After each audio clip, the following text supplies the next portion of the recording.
Once upon a time, in a faraway land, there existed a magnificent zoo known as the Wild Fantasies. This unique sanctuary was unlike any other, as it catered to the wildest and most sensual desires of its visitors.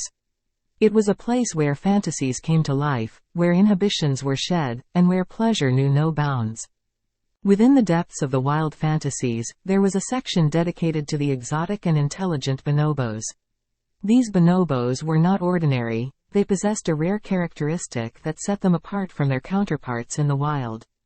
They were homosexual bonobos, engaging in same-sex relationships with a passion and intensity that was both beautiful and awe-inspiring.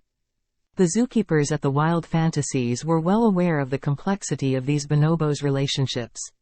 They understood that love and affection transcended gender and that these bonobos deserved to express their desires freely. In this adult content zoo, they created an environment that allowed the bonobos to explore their sexuality without judgment or prejudice. The bonobos lived in a lush, tropical enclosure, filled with trees, vines, and a shimmering waterfall. The atmosphere was always charged with an electric energy, as the bonobos danced and played, their bodies intertwining in a sensual ballet of love. Visitors to the Wild Fantasies were captivated by the bonobos' unique behavior. They watched in awe as the bonobos engaged in passionate displays of affection, grooming one another, and engaging in intimate acts that celebrated their love. It was a sight that challenged societal norms and opened minds to the vastness of love's possibilities. One particular bonobo couple, Max and Leo, became the stars of the zoo. Their love was a force that could not be ignored. Max, with his vibrant personality and mischievous spirit, was drawn to Leo's calm and gentle demeanor. Together, they created a bond that was unbreakable, a love that knew no boundaries. Their days were filled with laughter, playfulness, and a deep connection that only they understood. Max and Leo would often venture to the top of the highest trees, where they would embrace and gaze into each other's eyes, their love radiating like a beacon of hope and acceptance.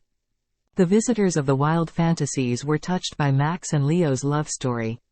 They saw in them a reflection of their own desires, their own need for acceptance and understanding. Max and Leo became symbols of love, reminding everyone that love knows no gender, no boundaries, and no limitations. As the years passed, Max and Leo's love continued to flourish. They aged gracefully, their bond growing stronger with each passing day.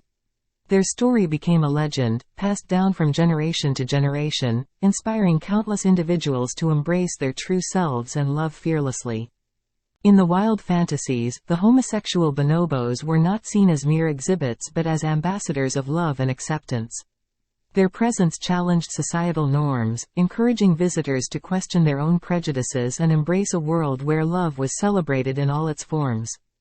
And so, the story of Max and Leo, the homosexual bonobos in the Wild Fantasies, became a testament to the power of love and the importance of creating spaces where all beings, regardless of their sexual orientation, could be free to express their desires and find happiness in their own unique way.